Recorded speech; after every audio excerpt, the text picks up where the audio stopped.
Sweet potato wine एक ऐसी wine है जो आपके गार्डन को बहुत ही खूबसूरत लुक देती है। ये इस तरह से ज़मीन में लगा दें तो एक बेड की सूरत में दिखाई देती है, जो कि दूर से ही देखने में बहुत ही ज़्यादा खूबसूरत नज़र आता है। आप इसको अपने घर के गार्डन में किसी भी कोने में लगा दें तो ये दूर से आपको बहुत ही खूबसूरत दिखाई देगी। इसका लश ग्रीन कलर जो है ये बहुत प्यारा लगता है। या फिर आप इस तरह से किसी ऊंचे पॉट में लगाएं, ऐसे पॉट में जो जहाँ पे ये लगी हुई नीचे की तरफ ट्रेल करती है तो फिर बहुत ही खूबसूरत दिखाई देती है।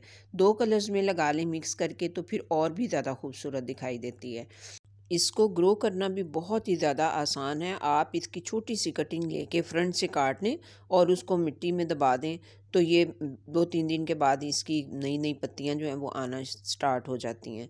मिट्टी इसकी नम रहनी चाहिए, बहुत ज़्यादा पानी भी नहीं देना और बिल्कुल खुश्क मिट्टी भी नहीं रखनी। तो गर्मी की तेज़ धूप से बचाएं अगर पॉट में लगाया हुआ है तो, लेकिन सर्दी में आप इसको फुल धूप में रखें। अगर आप इसकी इतनी सी हिफाजत कर लें तो ये आपके पास साल हर साल तक चलती रहेगी। बार बार आपको इसे ग्रो नहीं करना पड़ेगा। वैसे भी अगर आप इसकी छोटे छोटे से पॉट में डिफरेंट डिफरेंट जगह पे इसकी कटिंग्स को लगा के तो ग्रो कर देते हैं तो ये आपके पास से कभी फिर ख़त्म नहीं होती है, हमेशा इसकी कटिंग लगाते ही रहें।